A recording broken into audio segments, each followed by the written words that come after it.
And so how did you find it? Kind of give us a quick story on the actual deal. Yeah, so I guess we started the search formally January of last year. And then in August, we found audience synergy. So that's pretty fast, even though That's there were times very I'm fast. really going to find something. So we were looking at a lot of traditional channels to find the business. Like we used different websites where they post Deal aggregators. Deal aggregators, exactly. And of course, try to talk to people in the area, see who's selling. But what ultimately worked for us was a website and company called Rejig. I'm not sure if you're familiar with them. We are. Oh, They're we a know. sponsor of ours. Yeah, exactly. So they really, found us the match that we were looking for. And it really was a bullseye. But the thing about Rejig is they have sellers list their businesses for purchase directly on the website. So traditionally, at least in other deals we were looking at, there was usually a broker and you would interact with the broker before, if ever, getting to talk to the seller. But with Rejig, we were really grateful for the opportunity to have the chance to just immediately, like within days of reaching out on the website, having a conversation with the seller. And from there, we realized right away that there was good rapport. We had a lot in common with the seller. It turns out he had started a business with his wife before. So we felt like there was just good chemistry already. So, we worked with our lending partners from there to put together a good offer and worked with the legal team to get to the letter of intent. And by the end of September, so if we met in August, end of September, we had the signed letter of intent. And, it was off to the races from there. I think we ended up closing within about 75 days. This was during the government shutdown too. So wow. Yeah, so it's about like the week or two before Christmas. I call it the Christmas miracle because there was so many moving parts and search, as like the due diligence process is just such an intense time. So we're really grateful that, we had a seller who was willing to match our speed and, the stakeholders that we were working with, the legal team, QV team. Yeah. Where was your seller located at? Oregon, Portland. And so one of the first things we did as soon as the LOI was signed was we actually flew out to meet him and his wife in person. And I would recommend, if you're not in the same space as the company or the exiting leadership team, to do that, because you're going to go through this intense process together, and just having dinner together, breaking bread, like, it just makes things go smoother when you're like, okay, we talked about reality TV shows. Like, totally.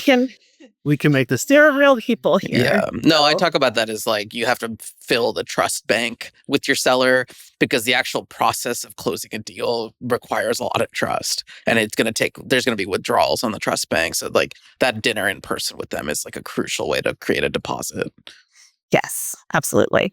Okay. So that means you closed within 12 months of you starting the search. Correct.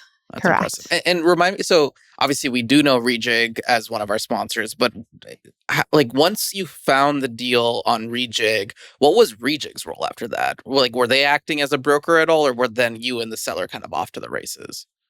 At that point, it was just the seller and us. Yeah, we didn't, like during the due diligence process, need to come back to Rejig.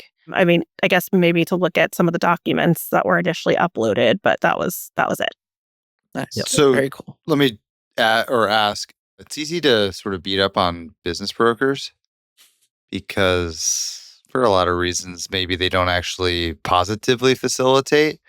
But I would say, like, sometimes you can leverage the fact that there is an intermediary. Would you call it like a net positive that it was a direct interaction with your seller during the process, and maybe like a pro or a con each way of not having one and having one?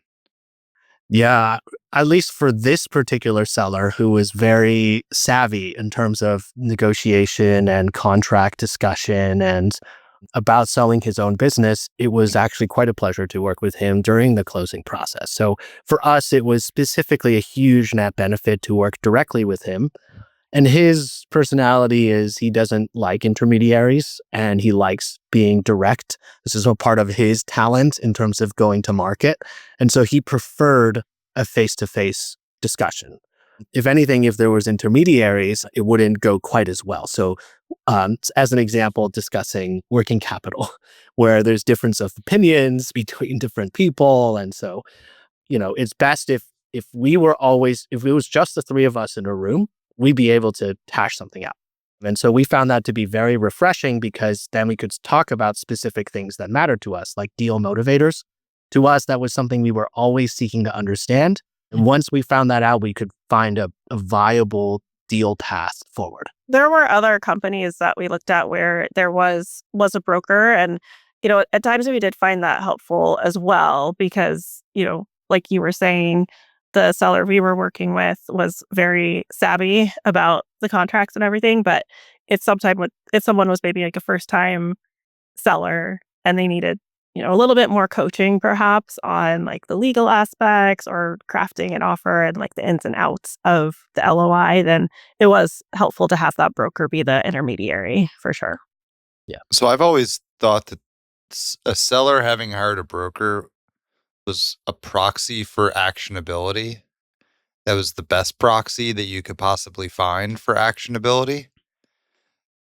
But, them engaging with Rejig and listing their business on Rejig has effectively done the same thing. They have signaled their desire to sell without then injecting like this unrelated third party without much experience in the business or relationship with the seller that is the typical business broker. So I think that's another like interesting part of Rejig is you kind of get all the upside of that proxy without the downside of confusion of the broker. Yeah, that's a fair point. It's a really fair point. Yeah. Now, the search process was really, because we were first-time searchers, it was a huge learning experience for us. And for those watching this podcast and you're thinking about search or wondering what it's like, the best way that I think about it is being in search, especially as a self-funded searcher, is like being the ugliest kid at the school dance.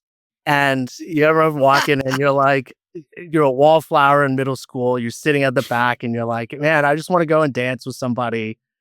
Being a self-funded searcher is feeling like you're the ugliest kid at the school dance. And they're the ones that are more handsome or more pretty. And maybe they're, as an example, the strategic acquirers who are out there who pay the most, who are courted first, and thereafter the private equity operators who have institutional funds behind them. But you're going to win on personality and you're going to go out there and you're going to do your best to talk about what a great person you are and why you should dance with that other person. And the broker to me is like that friend who says, wait a minute.